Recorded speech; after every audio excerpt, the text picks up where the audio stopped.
Episode 3 Agnivanshi mention. आहान का study room. आहान और देवांश एक ऑनलाइन मीटिंग अटेंड किए। ये मीटिंग दोनों के लिए काफी इंपॉर्टेंट थी।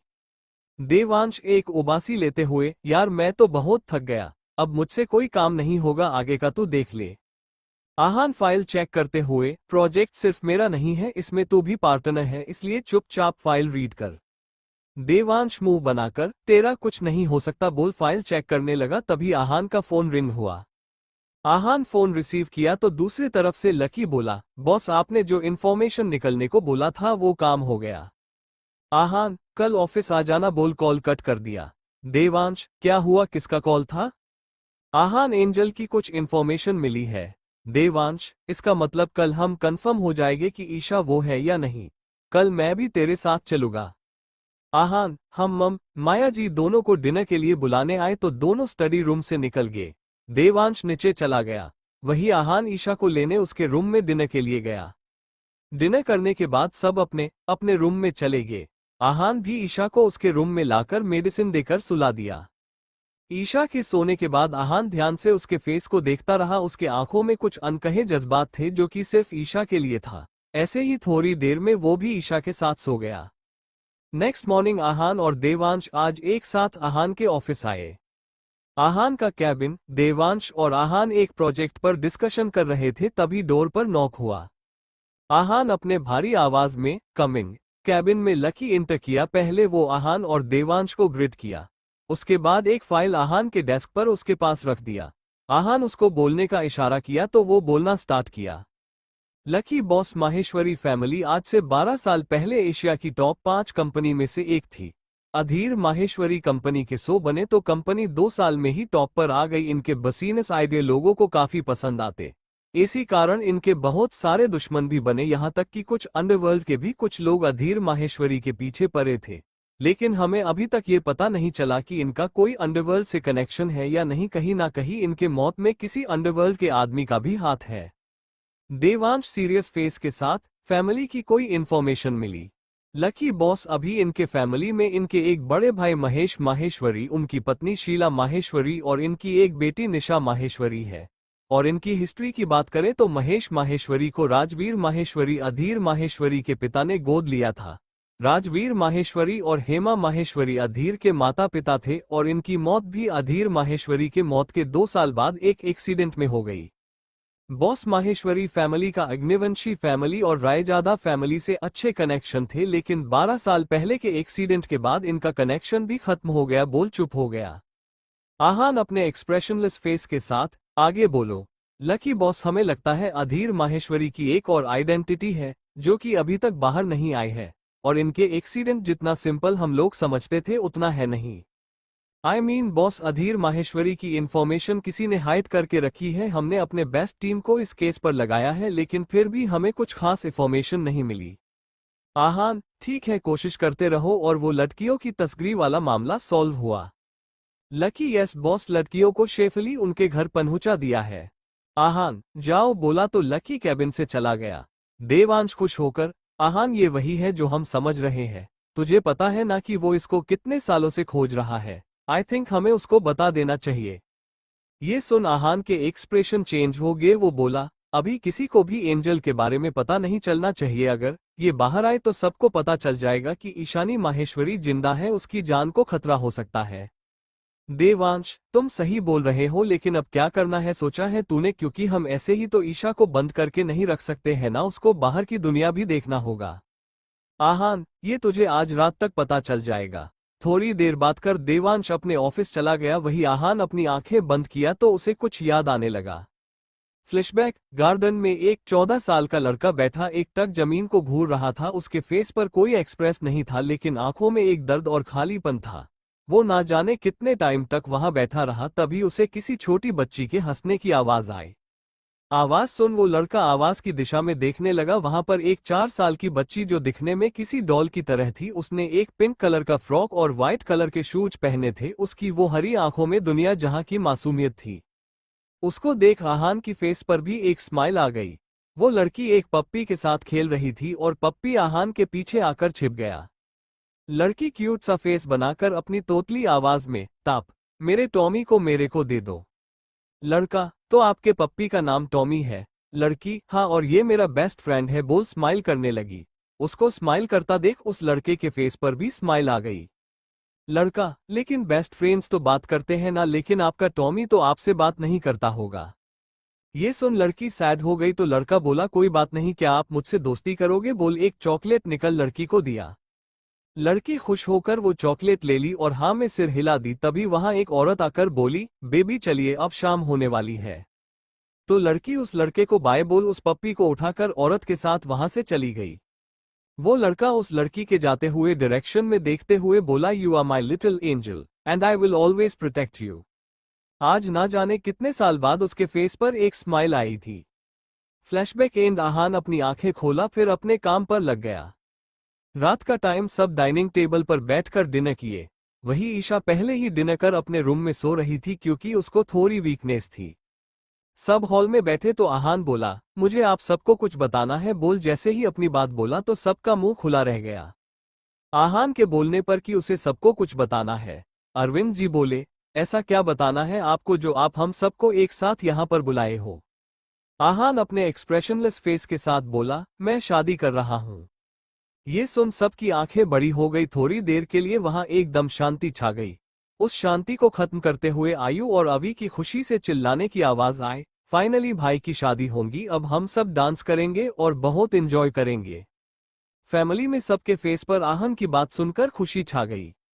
दादाजी, लड़की कौन है जिससे आप शादी करेंगे? आहान, मैं लिटिल एंजल से शादी करूंगा। ये सुनकर सबकी स्माइल दुगनी हो गई क्योंकि ईशा सबको काफी पसंद थी। दादी जी, मैं कल ही पंडित जी को बुलाकर शादी के लिए एक अच्छी सी मुहूर्त निकलवाती हूँ। आहान, ये सब करने की जरूरत नहीं है, परसों ही शादी होगी। शादी में सिर्फ फैमिली वाले ही रहेंगे क्योंकि एंजल की हेल्थ अभी ठीक नहीं है और मैं उसकी सेफ्टी को लेकर भी अभी मैं किसी को एंजल के बारे में नहीं बताना चाहता हूँ। सबको आहान की बातें सही लगी इसलिए सबने डिसीजन लिया कि वो कुछ क्लोज फैमिली फ्रेंड्स को बुलाएंगे और इसमें आहान को भी प्रॉब्लम नहीं है। प्रिया जी, माँ इतना सारा काम शादी में होता है, 2 दिनों में कैसे होगा? और अभी तो गुड़िया की तबीयत भी ठीक नहीं है। अरविंद जी, प्रिया आप टेंशन मत लीजिए, और अगर आहान अभी ईशा से शादी करना चाहता है तो इसके पीछे जरूर कोई रीजन होगा, हमें उसको सपोर्ट करना चाहिए और तैयारी भी हो जाएगी। माया जी, लेकिन भैया शादी की रस्में कैसे होंगी? दादी जी, हम लोग कुछ रस्में कर लेंगे और ये तो अच्छी बात है कि आहान शादी कर रहा है, नहीं तो मुझे तो लगा कि वो शादी ही नहीं करेगा। प्रिया जी, तो माँ कल शाम को मेहंदी और सगाई कर लेते हैं, उसके बाद परसों हल्दी और शादी। दादी जी, हाँ ये ठीक रहेगा। कुछ देर डिस्कशन करके सब अपने रूम में चले गए। देवांश आहान से, तेरा यही प्लान था डॉल को प्रोटेक्ट करने का? फिर स्माइल करते हुए, या फिर तेरा शादी करने का रीजन कुछ और है? कहीं तुझे तेरी एंजल से प्यार तो नहीं हो गया ना? ये बोल हंसने लगा तो आहान उसको एक लुक देकर ईशा के रूम में चला गया। उसके जाने के बाद देवांश स्माइल करते हुए, थैंक यू गॉड जो आपने मेरे दोस्त की जिंदगी में उसकी एंजल को दे दिया, अब ये अपने अकेलेपन और दर्द को भूल पाएगा। आहान ईशा के रूम में आया तो देखा ईशा जाग गई है। आहान उसके सिर के पास बैठकर, क्या हुआ एंजल, आप जाग क्यों गए? क्या आपको नींद नहीं आ रहा है? ईशा नामे सिर हिलाए तो आहान उसको गोद में लेकर बालकनी में लगे झूले पर बैठ गया। ईशा चांद को देखने लगी, वही आहान ईशा के मासूम चेहरे को देख फिर कुछ सोचकर आहान बोला, एंजल क्या तुम्हें मुझ पर भरोसा है? ईशा आहान का हाथ अपने हाथ में लेकर बोली, आंसू क्या ये भी कोई पूछने की बात है, मुझे आप पर खुद से ज्यादा भरोसा है। आहान, क्या आप मेरी एक बात मानोगी? ईशा स्माइल करते हुए, मैं आपकी सारी बात मानूंगी। आहान, क्या तुम मुझसे शादी करोगी? क्या आप जिंदगी भर मेरे साथ रहोगी? ईशा थोड़ा सोचकर बोली, हाँ आंसू, मैं आपसे शादी करूंगी और जिंदगी भर आपके साथ भी रहूंगी, लेकिन मुझे आपसे एक बात पूछना है। उसकी हाँ सुन आहान खुश होकर, आपको क्या पूछना है एंजल?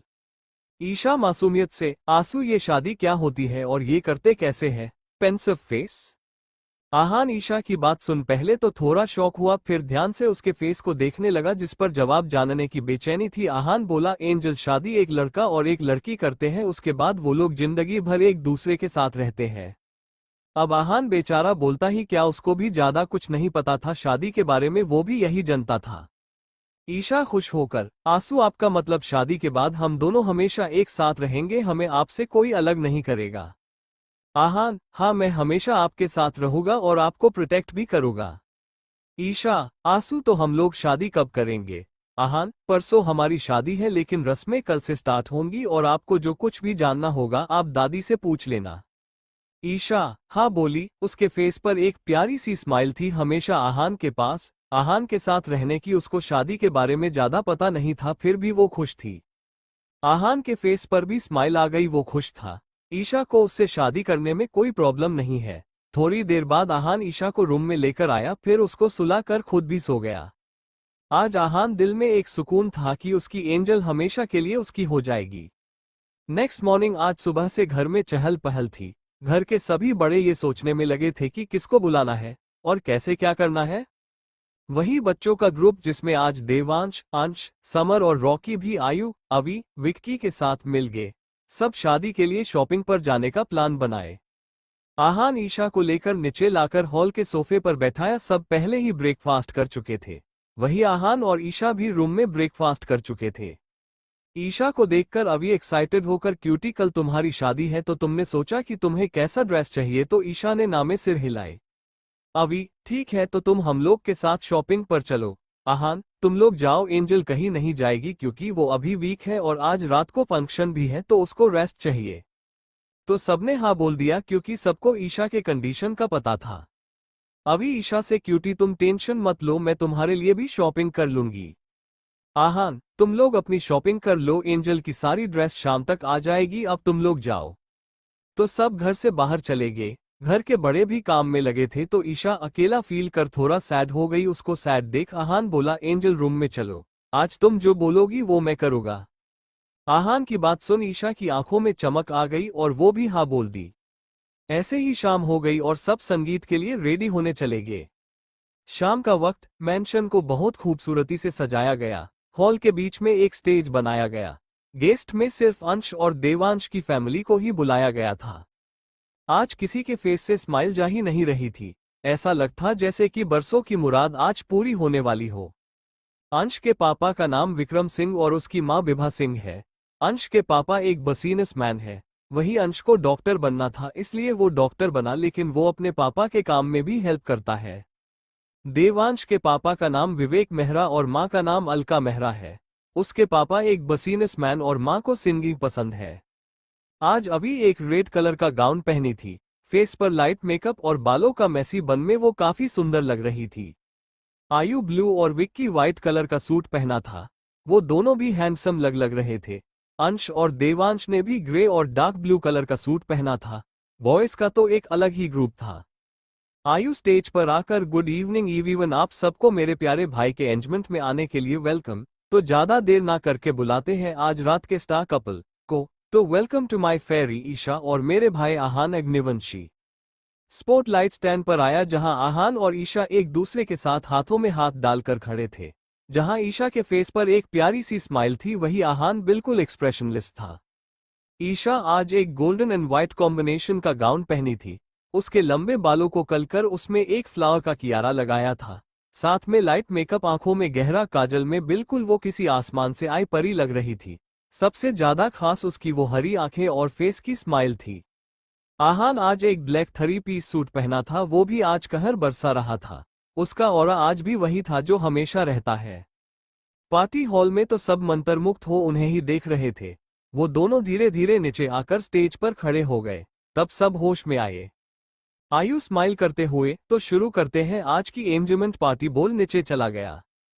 प्रिया जी अपने हाथों में एंगेजमेंट रिंग लेकर आई। सबसे पहले आहान ईशा को रिंग पहनाया, फिर ईशा आहान को, सब जोर जोर ताली बजाने लगे। वही हमारे बॉयज हुटिंग करने लगे।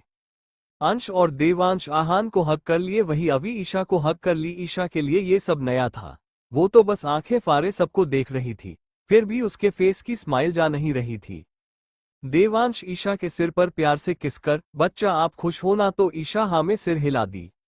देवांश, चलो मैं तुम्हें किसी से मिलवाता हूँ, बोल उसको अपने माँ अलका मेहरा और पापा विवेक मेहरा से मिलवाया और साथ में अंश के पापा विक्रम सिंह और माँ विभा सिंह से भी मिलवाया। ईशा सबको नमस्ते करी तो सबने प्यार से उनको आशीर्वाद दिया। उनके फैमिली को पहले से ही ईशा के बारे में पता था। ये सब फैमिली फ्रेंड्स थे। अलका जी, बेटा आप तो सचमुच की एंजल हो, आप बहुत प्यारी हो। क्या आप हमारी बेटी बनोगी? तो ईशा हाँ में सिर हिला दी। बिभा जी, आपकी ही नहीं ये हमारी भी बेटी है, भगवान ने आज हमारी बेटी देने की खुशी पूरी कर दी। विक्की बीच में टपक कर, मम्मा मैंने बोला था ना कि मेरी बाबी डॉल सबसे ज्यादा क्यूट और सुंदर है, बिल्कुल फेरी वर्ल्ड के फेरी की तरह। आयु, इसलिए तो मैं इसे फेरी बोलता हूँ क्योंकि ये फेरी है। विवेक जी विक्की का कान पकड़कर, नालायक दूर हट इससे, अब से ये तेरी नहीं मेरी प्रिंसेस है। बोल ईशा के सिर पर प्यार से किस किए तो बीच में। विक्रम जी ईशा को अपने तरफ करके, ऐसे कैसे तेरी प्रिंसेस है, ये तो मेरी लिटिल प्रिंसेस है, इसलिए तुम भी इससे दूर रह। इसी तरह दोनों में बहस होने लगी, तभी वहां अरविंद जी आकर, तुम दोनों ही मेरी गुड़िया से दूर रहो क्योंकि अब ये मेरी ऑफिकल बेटी बन गई है। ये बात वो बहुत प्राउड के साथ बोले। विक्रम और विवेक जी ऐसे कैसे तेरी है, इसी तरह तीनों ईशा के लिए लड़ने लगे। विक्रम जी, विवेक जी और अरविंद जी तीनों ही बेस्ट फ्रेंड है। कॉल आज भी तीनों का साथ में कंप्लीट हुआ। अभी आयु, विक्की, अंश और देवांश सब उन पर मुंह दबाकर हंस रहे थे। वही बड़े भी इनके लड़ाई को एंजॉय करने में लगे थे। तभी वहां पर आहान आकर ईशा को उन सब के बीच से बाहर निकल खुद से चिपका लिया और सबको एक कोल्ड लुक दिया तो सब चुप हो गए। आहान सबको देखकर बोला, एंजल सिर्फ मेरी है और किसी की नहीं, बोल ईशा को लेकर चला गया। विक्रम जी, विवेक जी और अरविंद जी का तो फेस ऐसा बन गया जैसे कि उनकी कोई मन पसंदीदा चीज आहान जबरदस्ती उनसे दूर लेकर चला गया, और ऐसा था भी। उनका एक्सप्रेशन देख सब जोर जोर से हंसने लगे। आहान ईशा को एक चेयर पर बैठा कर, खुद भी साथ बैठ उसको कुछ खिलाने लगा। विक्की, दोस्तों आज तो आहान भाई की एंगेजमेंट है और हमारे होते हुए पार्टी इतनी रूखी सुखी हो ये तो हो ही नहीं सकता, तो लेट्स गो, सबको दिखाते हैं कि हम कौन सी तोप है। आयु, विक्की, अभी तीनों स्टेज पर जाकर अपना पोस्चन ले लिए, फिर बोले म्यूजिक सॉन्ग डांस स्टार्ट, मैं डालू ताल पे भगड़ा, तू भी गिदा पाले। चल ऐसा रंग जमा दे, हम की बने सभी मतवाले, मन कहे कि ले आओ चांद चांद और तारे सारे। इन हाथों पर मैं चांद रखूं, इस मांग में भर दूं तारे। अंश और देवांश बीच में आकर, हेलो हेलो टू फ्लॉस पे जब है आई, पार्टी का माहौल खुशनुमा हो गया। डांस खत्म होने के बाद सबने तालियां बजाए। ईशा आहान से चहकते हुए, आंसू सबने कितना अच्छा डांस किया ना, चलो ना हम भी डांस करते हैं। आहान ईशा स्मिलिंग फेस को देखकर डांस के लिए हाँ बोल दिया, दोनों स्टेज पर गए। ईशा आगे और आहना पीछे खड़ा हो गया। Song continue. पार्टी के बाद सभी खाना खाने चले गए। आहान ईशा को रूम में रेस्ट करने को ले जाने लगा। तभी प्रिया जी आहान से बोली, बेटा कल मेहंदी के लिए टाइम नहीं मिलेगा, इसलिए गुड़िया को आज ही थोड़ी सी सगुन की मेहंदी लगानी होगी। आहान माना करना चाहता था लेकिन ईशा और प्रिया जी का फेस देखकर हाँ बोल दिया। सब मेहंदी लगवाने लगे। आज अंश और देवांश की फैमिली भी यही रुकने वाली थी क्योंकि कल सुबह हल्दी और शाम में शादी थी। फंक्शन खत्म होने पर सब अपने अपने रूम में सोने चले गए। नेक्स्ट डे सुबह ही हल्दी का फंक्शन होने वाला था। सब तैयारी में लगे थे। मेंशन के गार्डन में ही फंक्शन रखा गया था। हल्दी के लिए सबने पीले रंग के कपड़े पहने थे, जहां बॉयज ने पीले रंग का कुर्ता और आंखों में ब्लैक शेड लगाए कहर ढा रहे थे। वही हमरी अभी आज पीले रंग का प्लाजो सूट और उसके साथ में फ्लावर की ज्वेलरी पहनी थी, वो भी किसी से कम नहीं लग रही थी। ईशा ने आज पीले रंग की साड़ी, साथ में फ्लावर ज्वेलरी और बालों का मेसी बन बनाई थी, वो भी कहर ढा रही थी। आहान ने भी आज पीले रंग का कुर्ता पहन रखा था। ईशा और आहान को हल्दी के लिए बैठाया गया। उन दोनों के बीच में पीले रंग के कपड़े की दीवार बना दी गई। आहान और ईशा को सबसे पहले दादी ने हल्दी लगाई, फिर बाकी सब बड़ों ने लगाए। देवांश और अंश आहान के पूरे फेस पर हल्दी लगा दिए। आहान गुस्से में उन दोनों को घूरने लगा, लेकिन उन दोनों को कोई फर्क नहीं पड़ा, जैसे उन्होंने कुछ देखा ही नहीं। अगर और कोई दिन होता तो ये दोनों डर कर भाग जाते, लेकिन आज तो उनकी यार की और छोटी बहन की हल्दी थी। उन दोनों को पता था कि आहान ईशा के सामने कुछ नहीं करेगा। हमारी 3 तिगरी गैंग ने आहान को हल्दी नहीं लगाई क्योंकि उन्हें आहान से डर लगता था, इसलिए वो सिर्फ ईशा को हल्दी लगाए, वो भी थोड़ी सी। आहान पहले ही सबको बोल रखा था कि उसको कोई ज्यादा हल्दी नहीं लगाएगा और ना ही कोई पानी से गिला करेगा। अभी आयु के ऊपर हल्दी का पानी डाल दी तो आयु विक्की पर। इसी तरह सब ने हल्दी का फंक्शन अच्छे से एंजॉय किए। सब बच्चे अपने रूम में रेस्ट करने चले गए, वही बड़े लोग शादी की तैयारी में लग गए। शादी में ज्यादा टाइम नहीं बचा था। शादी का मंडप हॉल में ही लगाया गया। वहीं पर गेस्ट के बैठने के लिए चेयर भी लगाया। शादी में सभी ने रेड और गोल्डन कलर का ड्रेस पहन रखे थे। ये थीम अभी ही डिसाइड की थी। लड़कों ने गोल्डन और रेड कॉम्बिनेशन का इंडोवेस्टर्न ड्रेस पहन रखे थे। वही लड़की में तो सिर्फ अभी थी, लेकिन वो भी किसी से कम नहीं लग रही थी। उसके भी रेड और गोल्डन कलर का लहंगा पहन, बालों का बन और साथ में लाइट मेकअप में कहर ढा रही थी। मंडप में पहले आहान को पूजा के लिए बुलाया गया। आहान ने गोल्डन कलर की शेरवानी साथ में लाल रंग का दुपट्टा और सिर पर पगड़ी पहन रखा था। वो इस लुक में राजा लग रहा था। उसका ऑरा काफी डोमिनेटिंग लग रहा था। पंडित जी वधू को बुलाए। प्रिया जी और अभी ईशा को लाने गई। ईशा ने आज लाल रंग का लहंगा, बालों का जुड़ा बना, सर पर रानी मान टीका पहन, फेस पर लाइट मेकअप, ओठों पर डार्क रेड लिपस्टिक, सिर पर लाल चूदरी में वो एक महारानी लग रही थी। अंश, देवांश, आयु और विक्की ने उसके सिर के ऊपर लाल रंग की फ्लावर का चादर पकड़े चल रहे थे। आहान की नजर ईशा पर टिक गई थी। बिना पनके झपकाए उसे ही देख रहा होता है। सबने आज तक इतनी सुंदर दुल्हन नहीं देखा होगा। ईशा को मंडप में लाकर बैठाया गया। तब जाकर आहान होश में आया। शादी की रस्में आगे चलने लगी। पंडित जी कन्यादान के लिए वधू के माता पिता को बुलाइए। ये सुन ईशा की आंखें नम हो गई, क्योंकि उसको अपने फैमिली के बारे में कुछ पता ही नहीं होता है। तभी विक्रम जी और विवेक जी साथ में हम करेंगे ईशानी का कन्यादान। फिर विक्रम जी, विवेक जी, विभा जी और अलका जी सब ने साथ में ईशा का कन्यादान किया, क्योंकि वो दोनों ही उसको अपनी बेटी दिल से मानते थे और अंश, देवांश और विक्की दिल से भाई मानते हैं। पंडित जी के कहने पर आहान ने मंगलसूत्र पहनाया, फिर सिंदूर लगाया तो कुछ सिंदूर ईशा के नाक पर गिर गया।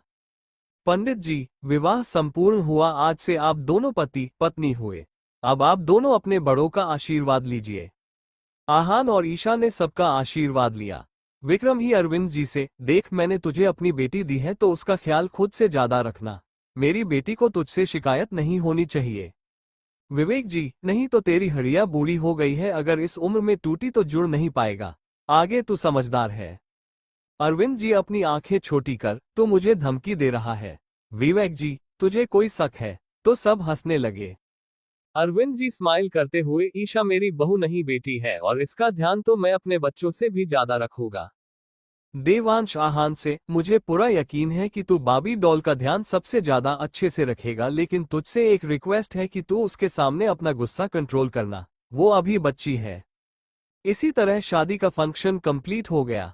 सबके नजर से बचकर एक आदमी ईशा और आहान के शादी की तस्वीर लेकर मेंशन से चला गया। जहां एक तरफ खुशी का माहौल था, वहीं दूसरी तरफ कुछ और ही था। माहेश्वरी मैंशन। महेश माहेश्वरी फोन पर चिल्लाते हुए, तुम लोग, एक लड़की नहीं मिल रही है। अगर तुम लोग ने एक हफ्ते में उसे मेरे सामने नहीं लाया तो खुद को मार लेना, नहीं तो मैं तुम लोग को मार डालूंगा।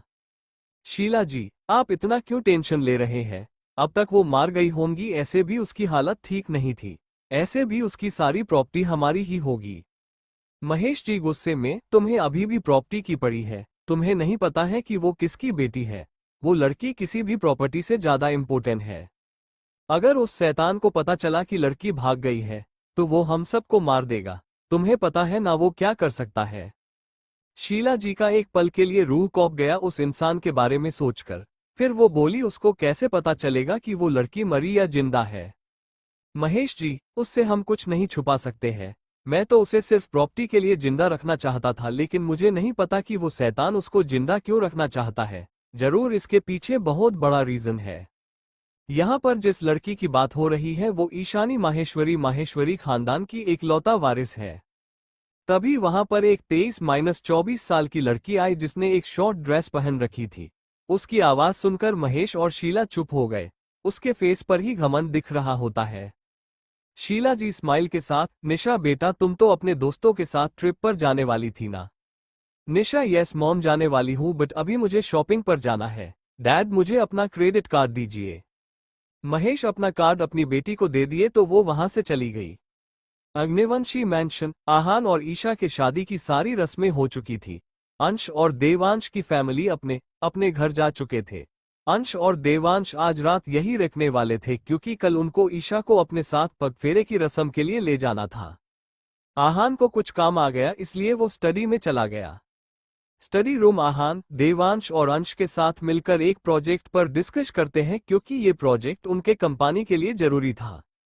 डिस्कशन खत्म होने के बाद अंश, या वीर तेरी तो अभी अभी शादी हुई है ना, तो आज रात का क्या प्लान? टंग आउट। देवांश अंश के कंधे पर हाथ रखकर, आज तो हमारे प्यारे दोस्त की सुहागरात है। आहान तुझे पता तो है ना कि सुहागरात में क्या होता है? बोल दोनों हंसने लगे। अंश हंसते हुए, यार इसे क्या पता होगा, मैंने बोला था इसे कि अपने इस हैंडसम फेस का यूज कर एक गर्लफ्रेंड बना ले, लेकिन नहीं, इनको तो लड़कियों से एलर्जी थी। देवांश अंश से, यार अंश ये तो बिल्कुल अनरोमांटिक पर्सन है, अब हमारी बहन का क्या होगा? आहान दोनों की बकवास सुनकर गुस्से में दोनों को घूरने लगा, तो दोनों चुप हो गए, क्योंकि आहान का ऑरा खतरनाक हो गया था। अंश बात को बदलते हुए, अंश थोड़ा सीरियस होकर, आहान प्रिंसेस काफी वीक है और उसका ट्रीटमेंट भी चल रहा है, तो तू अभी उससे दूर रहना। आई होप तुम समझ रहे हो। आहान गुस्से में अपना दांत पीसते हुए, आई नो मुझे क्या करना है, तो तुम अपना ये ज्ञान अपने पास रखो और निकालो यहां से राइट नाउ। तो देवांश जाते हुए बोला, दिल के अरमा आंसू में बह गए। तो अंश बोला, आपका क्या होगा जनावेली, आपका क्या होगा? फिर दोनों एक साथ हैप्पी सुहागरात माय डियर जीजाजी, मेरे प्यारे दोस्त बोल जोर जोर से हंसते हुए भाग गए। आहान भी थोड़ी देर में अपने रूम की तरफ जाने लगा। तभी अभी उससे आकर बोली, भाई प्लीज आप क्यूटी को अपने साथ रूम में ले जाओ ना, वो नीचे हॉल में ही सो गई, मेरे उठाने पर भी नहीं उठ रही है। आहान अवी की बात सुनकर नीचे हॉल की तरफ आया। आहान ईशा को गोद में उठाकर अपने रूम में लाया, अब तक वो गहरी नींद में चली गई थी। रूम को आज फ्लावर से सजाया गया था। आहान ईशा को बेड पर सुलाकर खुद अपने कपड़े चेंज करने चला गया। फिर ईशा के कपड़े चेंज कर उसको उसकी नाइट ड्रेस पहना आराम से सुला, खुद भी उसके पास लेट गया। आहान ईशा को हक कर उसके फेस को ध्यान से दुखने लगा। उसके मग का सिंदूर देख आहान के फेस पर एक प्यारी सी मुस्कान आ गई। ये मुस्कान सिर्फ ईशा के लिए ही थी। वो आज दिल से खुश था कि अब उसकी एंजल सिर्फ उसकी है। नेक्स्ट मॉर्निंग आहान की नींद आज भी सुबह 6 बजे खुल गई। आंख खुलते ही उसकी नजर अपनी बाहों में सोती एंजल पर गई, जो सुकून से उसकी बाहों में सो रही थी। आहान उसके फरहेड पर किस कर बोला, good morning my little wifey. Aahan उठकर अपने जिम के लिए चला गया। वहां पहले से ही अंश, देवांश, समर और रॉकी एक्सरसाइज कर रहे थे। आहान को देख अंश और देवांश आंखों से ही एक दूसरे को कुछ इशारा किए। अंश, यार देवांश मैंने सुना था कि फर्स्ट नाइट के बाद कपल की जल्दी नींद नहीं खुलती है। देवांश, हाँ कह तू सही रहा है, रात को एक्सरसाइज जो हो जाता है तो सुबह नींद कैसे खुलेगी? अंश, अब रात के एक्सरसाइज के बाद सुबह कौन ही उठकर एक्सरसाइज करेगा? देवांश, नहीं यार, कुछ लोग ऐसे भी होते हैं जो शादी के बाद भी कुंवारे रह जाते हैं, वो जरूर सुबह उठ एक्सरसाइज करते हैं। बोल दोनों हंसने लगा। आहान गुस्से में अपने हाथ में लिए डंबल को उन दोनों की तरफ फेंका तो दोनों वहां से भागे, क्योंकि उनको भी पता था कि अभी अगर आहान के हाथ लगे तो उनकी एक दो हड्डी जरूर टूटेगी। लेकिन भागने से पहले आहान को चिढ़ाने के लिए बोले, तो कैसी रही आपकी सुहागरात माय डियर जीजा जी? बोल दौड़कर भागे बाहर निकलकर। अंश, आहान का मजाक बने में कितना मजा आया ना, मुझे तो याद भी नहीं है कि लास्ट टाइम हमने कब ऐसे मस्ती की थी। देवांश, बात तो तू सही बोला भाई, लेकिन अब डेविल हमको क्या सजा देता है इसके लिए भी तैयार रहना होगा, क्योंकि वो बिना सजा दिए हमें छोड़ेगा नहीं। अंश, कोई ना, दोनों मिलजुल कर सजा बांट लेंगे। देवांश, ये भी ठीक है। आहान के रूम के डोर पर नॉक हुआ तो ईशा की नींद खुली। गेट पर प्रिया जी ईशा से बोली, बेटा आपकी नींद पूरी हुई? तो वो हाँ में सिर हिला दी। प्रिया जी, बेटा आपको आज ये साड़ी पहनी है तो आप इसको पहनकर नीचे आ जाओ। ईशा ओके बोल वॉशरूम में चली गई। ईशा को पहले साड़ी पहने नहीं आती थी, लेकिन हल्दी के दिन अभी उसको साड़ी पहना सिखा दी थी। ईशा जल्दी से नहाकर साड़ी पहन अपने बाल बनाने लगी, लेकिन उससे बन ही नहीं रहा था। तभी आहान रूम में आया। पहले तो ईशा को साड़ी में देख उसके दिल की धड़कन बढ़ गई। वो ईशा की खूबसूरती में खो गया। तभी उसका ध्यान अचानक से टूटा। आहान देखा कि ईशा कब से अपने बालों में लगी थी, लेकिन उससे बन ही नहीं रहा था। आहान ईशा के पीछे आकर उसके बाल बनाने लगा। फिर मांग में सिंदूर भर उसके ओठों पर हल्की पिंक लिपस्टिक लगा दिया। वो बहुत प्यारी लग रही थी, एक क्यूट सी डॉल। आहान उसको पूरी तरह रेडी कर उसके ओठों पर अपने रख 5 मिनट तक किस किया। फिर उसके बाल को ठीक कर नीचे जाने को बोला।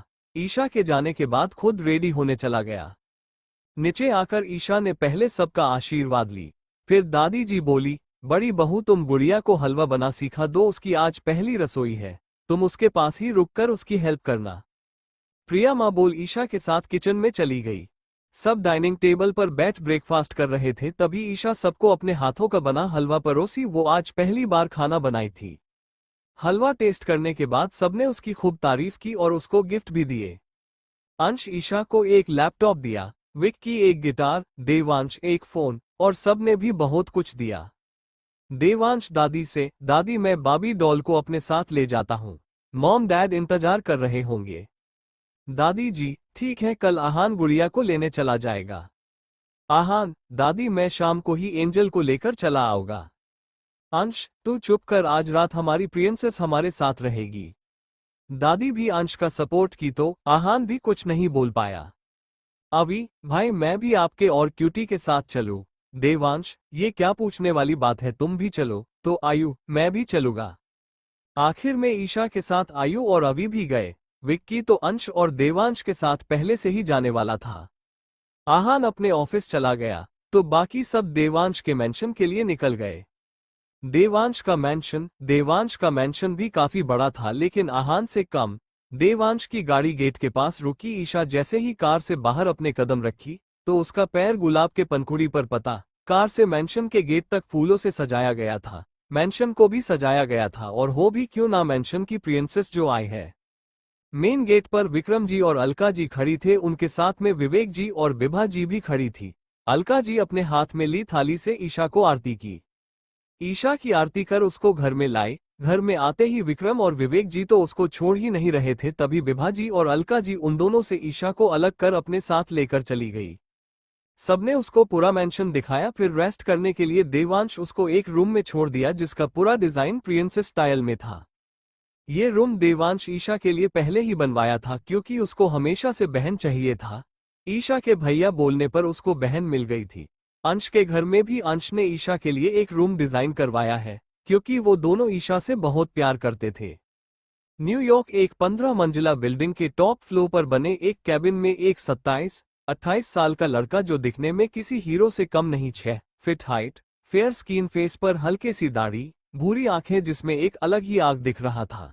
फेस बिल्कुल एक्सप्रेशनलेस। वो अपने बड़े से कैबिन में बैठ किसी फाइल को स्टडी कर रहा था। तभी डोर पर नॉक हुआ। लड़का कमिंग, उसका असिस्टेंट अंदर आया जिसका नाम अमर था। अमर बॉस, हमारी आज की सारी मीटिंग कंप्लीट हो गई है, लेकिन एक प्रॉब्लम हो गई है। लड़का उसको घूरा तो अमर डर कर बोला, बॉस मिस्टर रॉबिन ने हमें धोखा दिया है। उसने हमारे साथ डील साइन कर हमारे प्रोजेक्ट की सारी डिटेल हमारे दुश्मन कंपनी को दे दिया, और फिर हम पर ही प्रोजेक्ट कॉपी करने का इल्जाम लगा दिया, जिससे हमारा प्रोजेक्ट रुक गया है और हमारे कंपनी पर भी इसका इफेक्ट पड़ रहा है। ये सुन उस लड़के की भूरी आंखें गुस्से से लाल हो गई। वहां का तापमान ठंडा हो गया। वो देखने में डरावना लगने लगा। लड़का एक क्रीपी स्माइल के साथ, उसको अपने बेस पर लाओ। उसे भी तो पता होना चाहिए कि केआर को धोखा देने का क्या अंजाम होता है।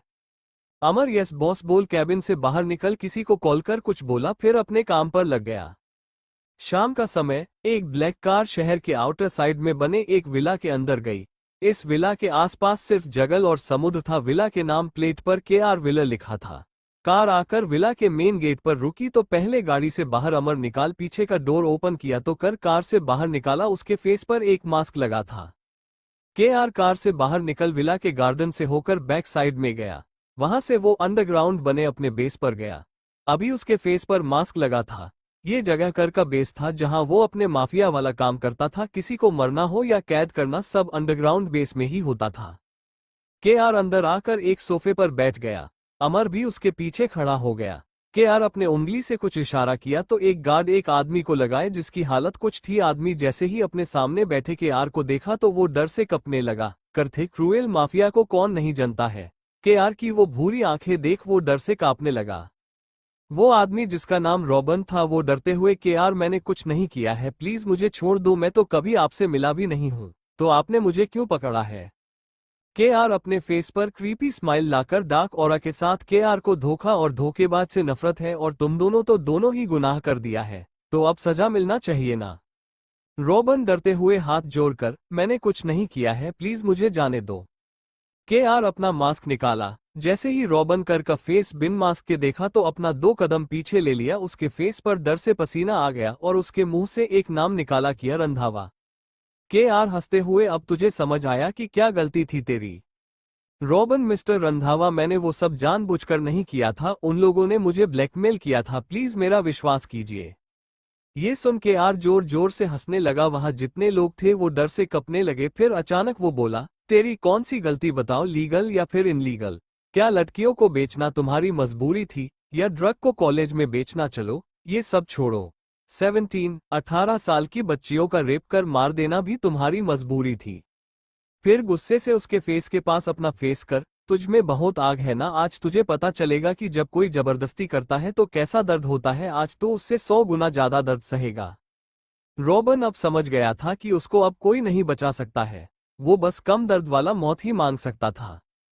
KR लियो सिर झुकाकर, यस बॉस। KR खतरनाक ऑरा के साथ स्माइल करते हुए, इसके लिए हमारी स्पेशल ड्रिंक लेकर आओ और साथ में कुछ खाने को भी लाना। अब मरने से पहले इसकी इतनी खातिरदारी तो करनी ही चाहिए। लियो वहां से गया। फिर थोड़ी देर में एक ट्रे लाया, जिसमें एक ग्लास में ब्लू रंग का पानी जैसा कुछ था और दूसरे प्लेट में कुछ कुकिंज था। लियो ट्रे रॉबिन के पास लाकर रख दिया। KR रॉबिन से स्माइल करते हुए, drink it right now. Robin ना में सिर हिलाकर बोला, प्लीज KR, मुझे गन से मार दो लेकिन मुझे ये नहीं पीना है। कर उसको गुस्से से घूरा। वहां का माहौल किसी नरक से कम नहीं था और कर उस नरक का राजा। रॉबिन डरते हुए उस ड्रिंक को एक सांस में पी लिया, लेकिन पीते ही उसके बॉडी में असहनीय दर्द होने लगा। उसको ऐसा लगा जैसे उसकी सारी हड्डियां एक साथ टूट रही हो। वो दर्द से चीखने चिल्लाने लगा। वो रोते हुए मौत की भीख मांगने लगा, लेकिन वहां किसी को कोई फर्क नहीं पड़ा क्योंकि सबको इसकी आदत हो चुकी थी। और रॉबिन तो ना जाने कितनी ही मासूम जिंदगियां बर्बाद किया है। KR एक डेविल स्माइल के साथ, चलो अब जल्दी से कुछ खा भी लो, बोला तो लियो रॉबिन के मुंह में एक कुकीज डाल दिया। खाने के उसके थोड़े देर में उसके लोअर पार्ट में और ज्यादा दर्द होने लगा। कुछ देर में वो पार्ट गलने लगा। इसी तरह उसके बॉडी का हर एक पार्ट गल गया और धीरे धीरे चीखें शांत हो गई और वो मर गया। KR क्लियर द मेस बोल वहां से निकलकर वापस विला के अंदर जाने लगा। कियान रंधावा दुनिया के नजरों में एक बिजनेसमैन है, लेकिन इसकी एक पहचान KR द क्यूरर माफिया की है। ये माफिया किंग के बाद दूसरे नंबर पर आता है हार्टलेस इंसान में। ये कोई इनलीगल कम नहीं करता है, लेकिन ये इन कामों को होने भी नहीं देता है। किया का माफिया में आने का एक रीजन था जिसको हम बाद में जानेंगे। कियान हॉल में सोफे पर आकर बैठ गया। लियो और अमर उसके सामने सिर झुकाकर खड़े हो गए। लियो बॉस, हमने उन सारे लोगों को खत्म कर दिया है जो लड़कियों के डीलिंग में इन्वॉल्व थे। तो कियान हाँ में सिर हिला दिया। कियान, अमर, उसका पता चला और कितना टाइम लगेगा?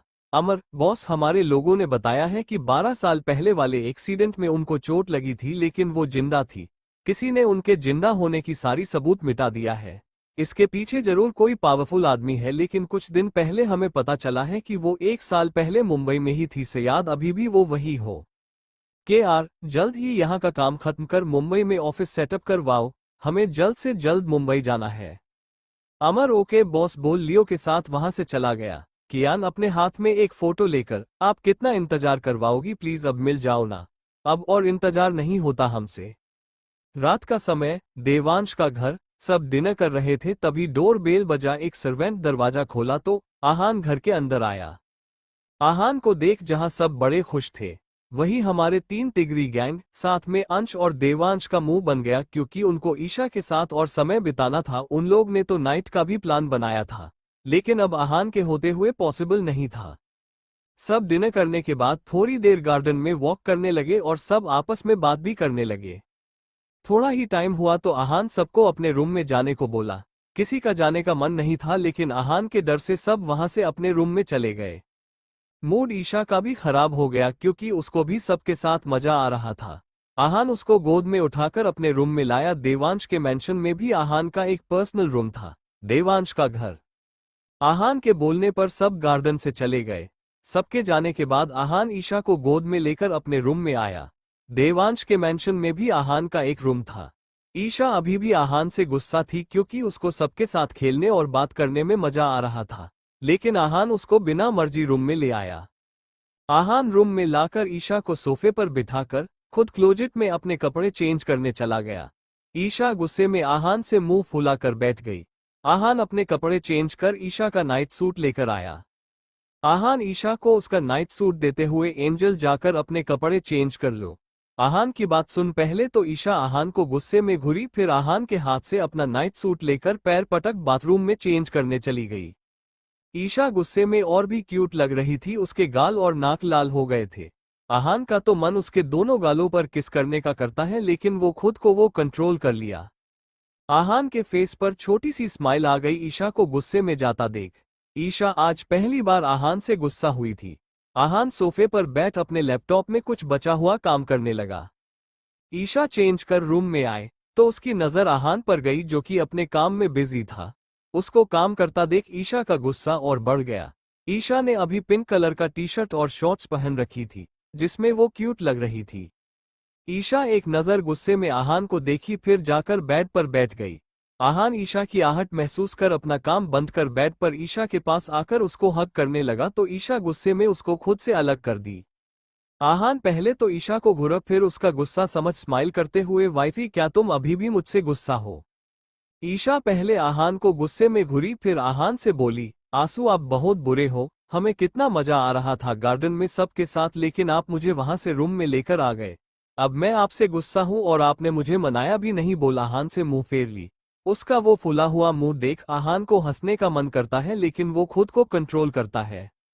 आहान मासूम सा फेस बनाकर, एंजल तुमने आज का पूरा दिन सबके साथ मस्ती किया, लेकिन मेरा क्या? मैंने तो पूरा दिन काम किया और तुम्हें बहुत सारा मिस किया, तो क्या मैं रात को तुम्हारे साथ टाइम ना बिताऊं? फिर और ज्यादा उदास फेस बनाकर, मुझसे कोई प्यार नहीं करता, मेरे साथ कोई रहना भी नहीं चाहता है, मेरी एंजल भी मुझे मिस नहीं करती है। आहान का उदास फेस देख ईशा अपना सारा गुस्सा भूलकर आहान के फेस को अपने हाथ में लेकर, प्लीज आंसू आप उदास मत हो। ईशा को आपका सैड फेस बिल्कुल अच्छा नहीं लगता है और मैंने भी आपको बहुत मिस किया। बोल उसको हक कर ली तो आहान भी उसको हक कर लिया। आहान के फेस पर एक सुकून आ गया। ईशा फिर बोली, आंसू मैं आपसे गुस्सा नहीं हूँ, मैं आपके साथ हमेशा रहूंगी। फिर नम आंखों से, आंसू आप तो मेरे पूरी दुनिया हो। ईशा के आंखों में आंसू देख आहान उसका आंसू साफ कर उसके ओठों पर अपने ओठ रख उसको किस करने लगा। आहान ईशा को बहुत ही सॉफ्टली किस कर रहा था, लेकिन टाइम के साथ उसकी किस डीप होते जा रही थी।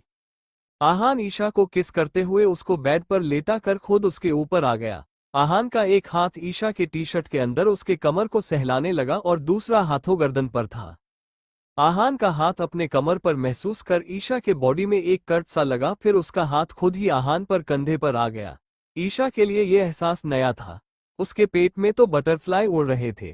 करीब 20 मिनट तक किस करने बाद ईशा को सांस लेने में प्रॉब्लम होने लगी, तो आहान ईशा को छोड़ा। ईशा का फेस पूरा रेड हो गया था, सांस ना लेने के कारण। वो लंबी लंबी सांस ले रही थी। ईशा का चेस्ट आहान की चेस्ट से टच हो रहा था। सांस लेने के कारण आहना का बॉडी भी हीट होने लगा था। आहान फिर से ईशा के ओठ पर अपने ओठ रख किस करने लगा। उसका एक हाथ अब ईशा के कमर से होते हुए उसके चेस्ट पर आ गया। आहान अपने हाथों से उसके ब्रेस्ट को ब्रा के ऊपर से ही सहलाने लगा। ईशा की पूरी बॉडी हीट होने लगी थी। उसको बेचैनी होने लगी, लेकिन ये सब उसको अच्छा लग रहा था, इसलिए वो आहान को ना रोक अपनी आंखें बंद कर ली। आहान अपने दूसरे हाथ से ईशा के थाई को सहलाने लगा। अब ईशा की तो जैसे सांस ही अटक गई। आहान ईशा के ओठ को छोड़ उसके कॉलर बोन पर किस करने लगा। धीरे धीरे वो नीचे आने लगा। आहान के ओठ अपने पेट पर महसूस कर उसकी सिनहरन और बढ़ गई। थोड़ी देर में आहान को ईशा की कोई मूवमेंट महसूस नहीं हुई, तो वो ईशा को देखा जो कि अब तक सो चुकी थी। ईशा को सोते देख आहान के फेस पर स्माइल आ गई। उसकी एंजल रोमांस के बीच में ही सो गई। ईशा का फेस पर पसीना आ गया था। आहान बेड से उठकर बाथरूम में गया। अपने हाथों में एक गिला टॉवल लाकर उसके फेस को साफ किया, फिर खुद बाथरूम में जाकर कोल्ड शॉवर लेकर खुद के फीलिंग को शांत किया। आहान आज पहली बार खुद पर कंट्रोल नहीं कर पाया था। आहान चेंज कर बेड पर आकर ईशा के फरहेद पर किस किया, फिर गुड नाइट वाइफी बोल उसको हक कर सो गया। नेक्स्ट मॉर्निंग आहान सुबह उठ रेडी होकर स्टडी रूम में आया, जहां पहले से अंश और देवांश अपना सिर नीचे कर बैठे थे, जैसे उन दोनों ने बड़ी गलती की हो और अभी वो अपनी पनिशमेंट का वेट कर रहे हो। आहान चेयर पर बैठकर देवांश से बोला, मुझे मिस्टर रस्तोगी वाले प्रोजेक्ट की ब्लूप्रिंट और उस प्रोजेक्ट से रिलेट डिटेल कल तक चाहिए। ये सुन देवांश की आंखें बड़ी हो गई। देवांश परेशान होकर, लेकिन आहान मैं कल तक कैसे करूंगा? वो काम कंप्लीट करने में 1 वीक का टाइम लगेगा, तो कल तक मैं कैसे करूंगा? आहान पहले तो कुछ नहीं बोला, फिर थोड़ी देर बाद ठीक है तो मलेशिया वाला प्रोजेक्ट जाकर कंप्लीट कर लो। देवांश अपने दांत दिखाकर, नहीं मैं कल तक कर लूंगा। देवांश समझ गया था कि उसकी ये सजा है आहान को परेशान करने की। आहान अंश को देखकर, तुम मुझे हमारी कंपनी में होने वाली न्यू जॉइंट प्रोजेक्ट की फाइल कंप्लीट कर कल तक दोगे। अंश रोनी सूरत बनाकर, मैं कल तक कैसे करूंगा, मेरी आज एक सर्जरी भी है, प्लीज थोड़ा टाइम बढ़ा दो। लेकिन आहान उसको अनसुना कर स्टडी रूम से निकल वापस अपने रूम की तरफ जाने लगा। अंश और देवांश रोनी सूरत बनाकर अपने अपने रूम में रेडी होने चले गए, क्योंकि उनके पास काम ज्यादा और टाइम कम था। आहान अपने रूम में आया तो देखा ईशा आराम से सो रही थी। आहान उसको उठाया लेकिन वो नहीं उठी तो आहान ईशा को गोद में उठाकर बाथरूम में लाया। उसका पहले ब्रश करवाया, फिर ले जाकर उसको बाथटब में बिठा दिया, तब जाकर ईशा की नींद थोड़ी खुली। आहान उसको अच्छे से नहलाकर एक टॉवल लपेट अपने गोद में लेकर बाहर लाया। ईशा का पूरा फेस शर्म से लाल हो गया था। आहान ईशा को एक नी लेंथ ब्लू फ्रॉक पहनाकर उसके बालों का पोनीटेल बनाया दिया। बालों में छुपाकर सिंदूर लगा, उसके ओठों पर पिंक लिप बाम लगा, फिर एक व्हाइट शूज पहना दिया। ईशा इतने में ही बहुत ब्यूटीफुल लग रही थी। ईशा बहुत ही क्यूट लग रही थी। आहान ईशा के साथ रूम से निकलकर डाइनिंग टेबल पर रोकर पहले ईशा को बैठाया, फिर खुद बैठा, सब ब्रेकफास्ट करने लगे। ब्रेकफास्ट करने के बाद देवांश अपने ऑफिस, अंश अपने हॉस्पिटल और 3 तिगरी गैंग अपने कॉलेज के लिए चली गई। ईशा जाने से पहले देवांश के मम्मी और पापा से मिली। उनसे वापस आने का बोल आहान के साथ मेंशन से बाहर चली गई। आहान के कार में आहान ईशा को अपने गोद में लेकर बैठ फोन पर कुछ मेल चेक कर रहा था। वही ईशा अपना फेस आहान के सीने पर रख उसके शर्ट के बटन के साथ खेल रही थी, जो कि आहान भी महसूस कर रहा था। तभी ईशा की नजर रास्ते पर गई। आहान की कार ना ही मेंशन के रास्ते पर जा रही थी और ना ही विला के रास्ते पर। ईशा जब ये देखी तो आहान से बोली, आंसू ये तो घर का रास्ता नहीं है, तो हम कहाँ जा रहे हैं? फिर खुश होकर, आंसू हम कहीं घूमने जा रहे। आंसू तुम्हें पता है मैं कभी घूमने कहीं नहीं गई हूँ। आहान ईशा के नाक से अपने नाक को रब कर, एंजल ये आपके लिए सरप्राइज है कि हम कहाँ जा रहे हैं, लेकिन मैं ये जरूर बता सकता हूँ कि आपको वो जगह बहुत अच्छी लगेगी, इसलिए आप थोड़ा सा वेट कर लो। ईशा भी आहान की बात सुन चुप होकर आहान का हाथ अपने हाथ में लेकर उसके हाथों की उंगलियां से खेलने लगी। Thank you for listening. मुझे उम्मीद है आपको ये स्टोरी पसंद आई होगी। अगर आपको पसंद आए है तो प्लीज लाइक और कमेंट करना ना भूलें और मोर स्टोरीज के लिए सब्सक्राइब करें। मिलते हैं नेक्स्ट वीडियो में।